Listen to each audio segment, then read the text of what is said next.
अस्सलामुअलैकुम मेरे प्यारे प्यारे व्यूवर्स को मेरा प्यार भरा सलाम।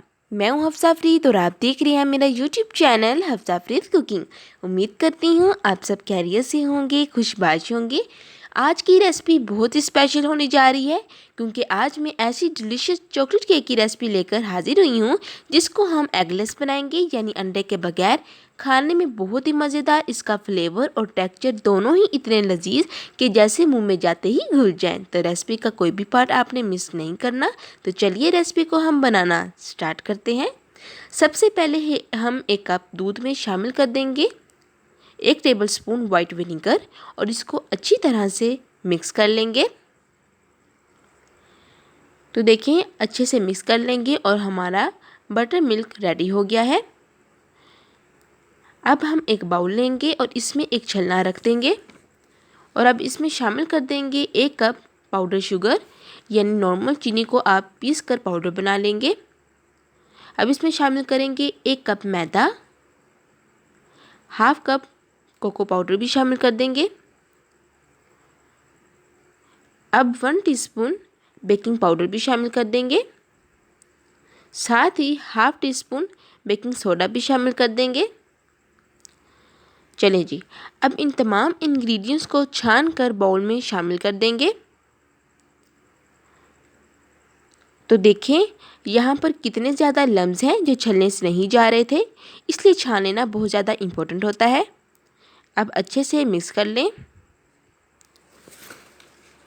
चलें जी, अब साथ ही शामिल कर देंगे हाफ कप कुकिंग ऑयल, ऐसा ऑयल जिसकी अपनी कोई स्ट्रॉन्ग स्मेल ना हो, और साथ ही जो हमने बटर मिल्क रेडी किया है वो शामिल कर देंगे।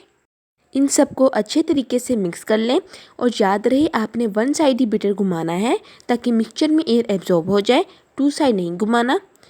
अब शामिल कर देंगे 1 टीस्पून वनीला एसेंस। ये आप किसी भी शॉप से इजीली परचेज कर सकते हैं, इसका अपना ही एक अरोमा और फ्लेवर होता है। तो देखें अच्छे से मिक्स कर लिया है और ये कंसिस्टेंसी होनी चाहिए मिक्सचर की, ना ही ज़्यादा थिक हो और ना ही ज़्यादा थीन। अब हम साइड पर रख देंगे। अब कोई भी बेकिंग पैन लेंगे और उसको ऑयल से ग्रीस कर लेंगे। यहाँ पर मैं हीट प्रूफ बाउल यूज़ कर रही हूँ, आप कोई भी कांच का बाउल यूज़ नहीं करेंगे बेकिंग के लिए, इस बात का आपने ध्यान रखना है। अगर आपके पास इस तरह का बाउल नहीं है तो आप कोई भी स्टील का बाउल यूज़ कर सकते हैं। और फिर ऑयल से ग्रीस करने के बाद बटर पेपर लगा दीजिएगा और केक का मिक्सचर पोर कर दीजिएगा। तो देखिए यहाँ पर पैन को ऑयल से ग्रीस करने के बाद हम केक का जो मिक्सचर है वो पोर कर देंगे। अब केक बिल्कुल प्लेन बेक हो तो इसके लिए हम बैटर को साइड पर लगाएंगे, इससे केक बिल्कुल प्लेन बेक होगा। ये स्टेप बहुत ज़्यादा यूज़फुल साबित होता है। अब हम केक को बेक कर लेंगे 180 डिग्री पर 30 मिनट के लिए। पतीले में केक कैसे बनाते हैं इसकी फुल रेसिपी मेरे चैनल पर मौजूद है, इसका लिंक आपको ऊपर शो हो रहा है, आप जाके देख लीजिएगा। अब हम एक पैन लेंगे और इसमें शामिल कर देंगे वाइट चॉकलेट। तो देखें पैन में वाइट चॉकलेट ऐड कर ली है। चलें जी, अब हम शामिल कर देंगे हाफ कप फ्रेश क्रीम और अब लो टू मीडियम फ्लेम पर मिक्स करते हुए चॉकलेट को मेल्ट करेंगे। और यहाँ पर आपने ध्यान रखना है कि फ्लेम जो है वो हाई नहीं करना, इससे जो चॉकलेट है वो जल सकती है। तो देखें कुछ सेकंड के बाद चॉकलेट अच्छे से मेल्ट हो गई है और हमारी वाइट चॉकलेट बिल्कुल रेडी है। चलें जी, अब अच्छे से मिक्स कर लेंगे। तो देखें दूसरी तरफ केक जो है वो अच्छे से बेक हो गया है, काफ़ी गर्म है। अब हम इसके ऊपर रुमाल रख देंगे और केक को ठंडा होने के लिए छोड़ देंगे। तो देखें केक अच्छे से ठंडा हो गया है।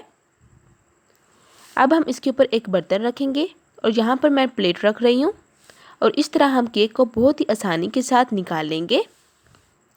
पैन को ग्रीस करने के बाद बटर पेपर भी आप लगा सकते हैं, मैं लगाना भूल गई थी, लेकिन उसके बगैर भी देखिए आराम से केक निकल गया। अब हमने जो वाइट चॉकलेट गनाइश बनाई है इसको हम पाइपिंग बैग में निकाल लेंगे। ये ऑप्शनल है, आप डायरेक्ट स्पून के साथ भी केक पर स्प्रेड कर सकते हैं। तो देखिए माशाल्लाह से कितना बेहतरीन हमारा चॉकलेट केक बेक हुआ है, इसका टेस्ट बहुत ही अमेजिंग होता है।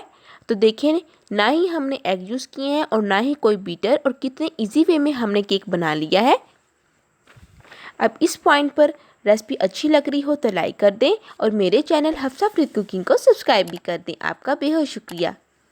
तो देखें, वाइट चॉकलेट हमने अच्छे से केक पर स्प्रेड कर ली है। अब हम चॉकलेट सॉस से इस तरह ऊपर डिज़ाइन बनाएंगे। तो देखें, अच्छे से डिज़ाइनिंग कर लेंगे। डिज़ाइनिंग करने के बाद अब हम एक टूथपिन लेंगे और टूथपिन की मदद से ऐसे लाइन लगाएंगे। तो देखें कितना अच्छा डिज़ाइन बन रहा है। बहुत ही मज़े का फ्लेवर, टेक्सचर और अरोमा के साथ एक बिल्कुल परफेक्ट केक बन के रेडी हुआ है। उम्मीद करती हूँ कि आपको मेरी रेसिपी अच्छी लग रही होगी। मेरी रेसिपी को ज़रूर ट्राई कीजिएगा और एक लाइक और प्यारा सा कमेंट भी कर दें और मेरे चैनल हफ्सा फरीद कुकिंग को सब्सक्राइब भी कर दें। मेरी रेसिपीज़ को ज़्यादा से ज़्यादा शेयर कीजिए ताकि मेरी हौसला अफजाई हो और मैं आपके साथ मज़ीद अच्छी अच्छी रेसिपी शेयर करूं। चलती हूँ, दुआओं में याद रखिएगा। फिर मिलूँगी एक नई रेसिपी के साथ। तब तक हफ्सा फरीद को दें इजाज़त। अल्लाह हाफिज़।